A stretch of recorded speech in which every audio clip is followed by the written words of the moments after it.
Hey yo, what's up? My name's Petrowski and we have a catching event to cover today. As you can tell by the very grumpy art and kind of, thumbnail for this event, it's going to be a Jigglypuff catching event. Let's go ahead and get into the details. So, this event is going to be taking place on Monday the 14th of March, 2022 at 9 p.m. UTC, 5 p.m. ET, 4 p.m. CT, or 5 a.m. CST. If you are in that CST time zone, it's going to be on the 15th of March as opposed to the 14th. The location for this catch event, you're going to be needing to catch all of your Pokemon here at Route 14 in Unova. Very, very important.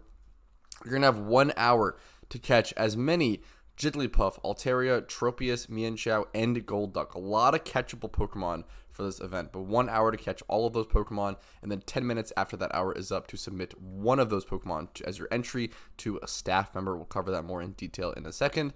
Onto the species bonuses. So the scoring for catch events, for those who don't know, is total sum of IVs plus species bonus plus nature bonus. Now, the total sum of IVs is always the same. It's always, all the IVs added up, and they even give you a sum of them at the bottom of the summary screen in the IV page for every Pokemon. Now, the species bonus and the nature bonuses are different per event. So let's go ahead and cover those. For species bonuses for this event, it's just a +5 for Jigglypuff. That's it. +5 for Jigglypuff, and then everything else has a neutral, 0, +0, -0, neutral species bonus. So +5 for Jigglypuff, neutral for everything else. Onto the nature bonuses, going to be a +5 Impish and a +3 for bold. So an immediate example here is, let's say we caught a 170 total IV Jigglypuff. That would be very insane, but for this example, let's say we caught a 170 total IV Jigglypuff that was also Impish. You would add +5 for the Jigglypuff, putting you at 175, and then another 5 for the Impish, putting you at a total score of 180. Now that would be a very, very high catch event score, but just using that as the example. Now onto the rules of the event, always the same for each catch event. First through third place are going to be sorted from highest to lowest, and then fourth place is going to be the lowest score. So there's kind of two different things you want to consider, and you can only submit one entry. Now all of these rules kind of combine for placements, right? So you want to make sure you're either submitting your highest catch Pokemon or your lowest catch Pokemon based on which has a better chance of winning. If you want help or recommendations on that, I recommend checking out my Discord. We can help you answer that question. But if you're my general recommendation, my general rule of thumb is, it's different for certain catch events, but my general rule of thumb is that if you get a 160 to 165 plus score, I would submit that and shoot for high place. If you get a 25 to 20 or below, I would submit that and go for fourth place. If you have one of each of those, you're very lucky, and that's a very complicated decision to make. We'll go ahead and hit you up on my Discord and help you make that decision. Players can enter the event with only one account/character. This is obviously super important. Creates fairness, eliminates multi-boxing during events. All Pokemon must be caught within the event time and at the event location.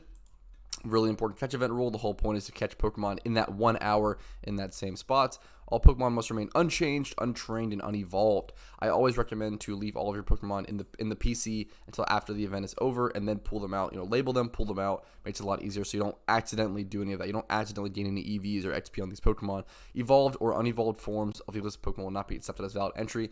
Now this is really important. So let's go ahead and look at Let's look at Altaria, for example. Let's say we caught a Swablu during this catch event and tried to evolve it into Altaria and submit that as a submission. That would not work. The Pokemon has to be wild caught as an Altaria. It cannot be caught as a Swablu and evolved. Same thing with Golduck. You can't catch a Psyduck and then evolve it. It's not how the catch event works. It has to be caught in the wild in that state. You must be the OT of the Pokemon. This is obviously super important. You can't buy a Pokemon off the GTL that, even if it was caught during that time, you can't trade it to an alt account or to a friend. You got to catch the Pokemon.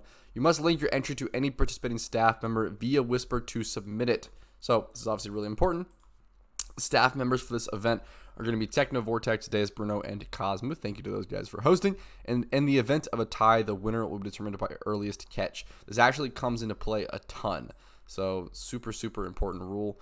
On to the prizes for this event. First place prize is going to be a gift Jigglypuff level 50, your choice of nature, 4 moves, and 6 selectable IVs, plus 1,000 reward points. Second place is going to be 500 reward points, and then third and fourth place will both get 250 reward points respectively.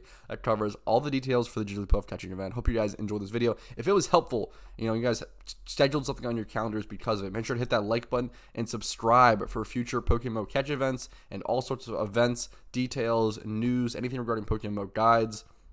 you can always find on this channel. If you're looking for more PokeMMO content to put on in the background while you're playing the game, I totally get it. Go ahead and check out the playlist links down below. If you want to join a really cool community and learn about the game at an incredible pace, I recommend joining my Discord. And then finally, if you want to go above and beyond and give back to me and give back to my channel, if it's helped you enough to warrant it, of course, consider becoming a YouTube member to me for $5 a month, or hitting up my Patreon or my Venmo, or dropping a Twitch Prime or a Twitch sub are also fantastic methods.